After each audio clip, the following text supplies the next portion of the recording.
Praise the lord. ఈ దినము కొరకు సిద్ధపరచబడిన దేవుని వాక్యం చదువుకుందాం. శ్రద్ధగా ఆలకించగలరని మనవి.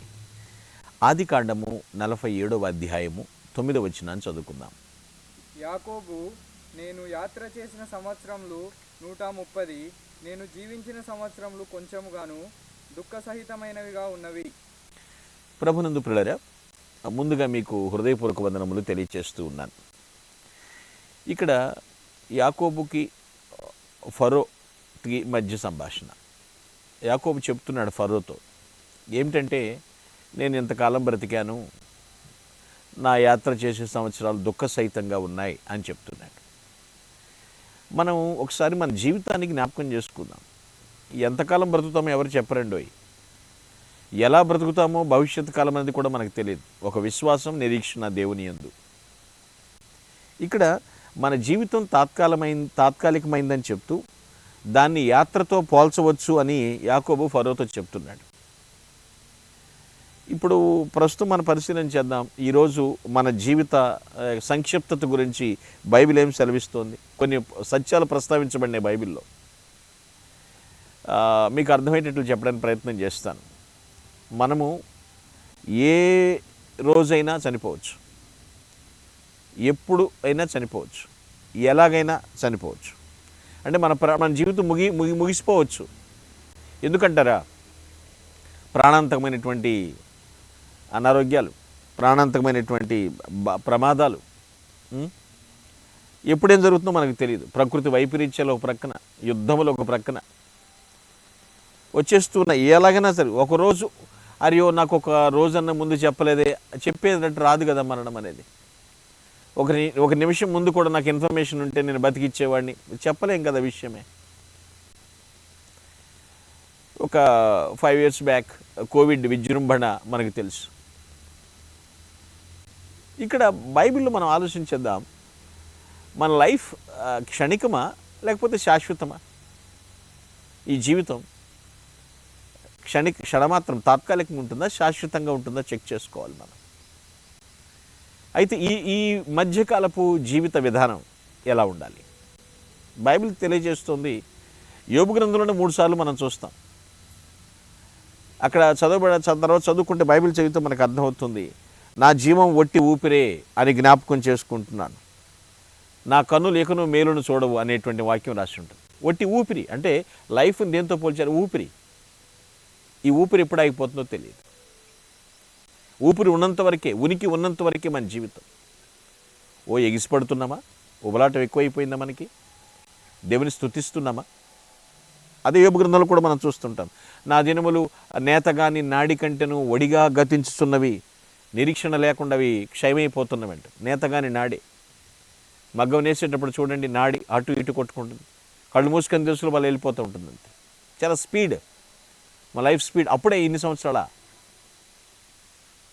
పశ్చాత్తాప పడుతున్నామా? కొన్ని చేయకూడని పనులు చేసినందుకు మనం పశ్చాత్తాప పడుతున్నామా? రిపెంటెన్స్ ఉందా లైఫ్లో మనకి?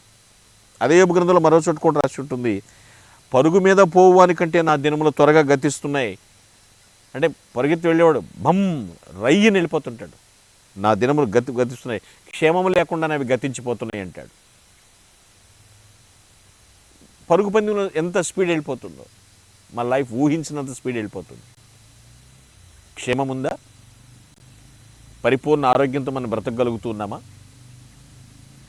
యోబు గ్రంథంలో కదా, కీర్తన గ్రంథంలో కూడా 2-3 సార్లు మనం చూడొచ్చు. మనం దేంతో పోల్చాడు? యోబు గ్రంథంలో ఊపిరితోనూ, నేతగా నాడితోనూ, పరుగు పందెం మీద పోవడంతో పోల్చాడు తప్ప, కీర్తన గ్రంథంలో అయితే నా దినముల పరిమాణమును బెత్తిడంత వెడల్పు చేసి ఉన్నావు. కీర్తనకారుడు అంటున్నాడు, బెత్తిడంత వెడల్పు. వా, ఎంత తక్కువ చేసేసాడు. దాంతో పోల్చాడు. పిల్లలు ఆలోచించాడు. కీర్తన గ్రంథంలో అంటే పొగ ఎగిరిపోవునట్లుగా నా దినములు తరిగిపోవచ్చున్నవి, పొయ్యిలోంది కాలిపోయినట్లు నా ఎముకలు కాలిపోయి ఉన్నాయి అంటాడు. పొగతో పోల్చాడు లైఫ్ని. పొగ ఎగిరిపోయినట్లు. ఎగిరిపోయిన పొగ మళ్ళీ కనపడదండి. ఈ లైఫ్ ఉన్నంత వరకే, ఉనికి ఉన్నంత వరకే, ఊపిరి ఉన్నంత వరకే ఉన్నవాడైనటువంటి ప్రభువుని స్తుతిస్తూ పవిత్రమైనటువంటి జీవితం జీవించాలి. పొగతో పోల్చాడు ఇప్పుడు. అదే వాళ్ళు చూస్తే నరులు ఒట్టి ఊపిరి వంటివన్నీ దినములుగా ఉన్నాయి, వారి దినములు దాటిపోవు నీడతో ఉన్నాయి. నీడతో పోల్చాడు. మనిషి జీవితం నీడ శాశ్వతమా అండి? మనం కూడా శాశ్వతంగా తృణప్రాయమైనటువంటి క్షణికమైనటువంటి తాత్కాలికమైనటువంటి జీవితంలో మన ద్వారా దేవునికి ఎంత మహిమ ఉంది, ఎంత మహిమతో మనం జీవిస్తున్నాం ఆలోచించండి పిల్లలు. బెత్తెడంత వెడల్పు అంటాడు, పొగతో అంటున్నాడు.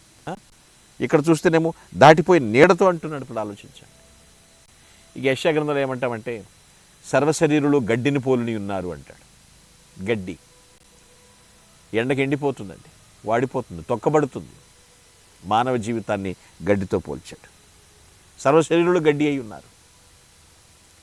లేదండి పాత నిబంధనలు క్రొత్త నిబంధనలు ఏమైనా ఉందామంటే క్రొత్త నిబంధన యాకోబు కూడా రాస్తాడు పిల్లలు. రేపేమి సంభవించునో మీకు తెలియదు అంటాడు.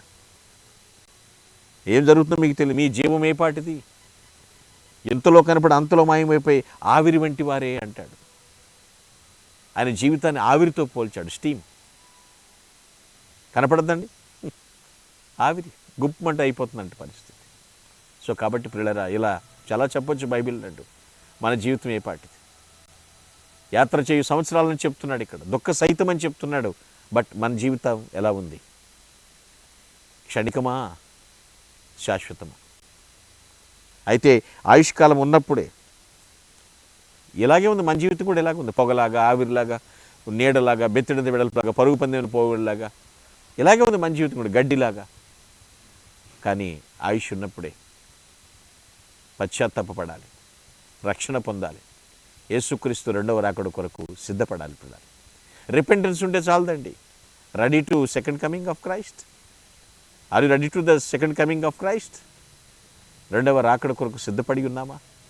రిపెంటెన్స్ సరిపెట్టొద్దు, రెస్టోరేషన్ కూడా కావాలి. పునరుద్ధరించబడను నువ్వు. నేను రక్షించబడ్డానండి అంటే కుదరదు పిల్లలు.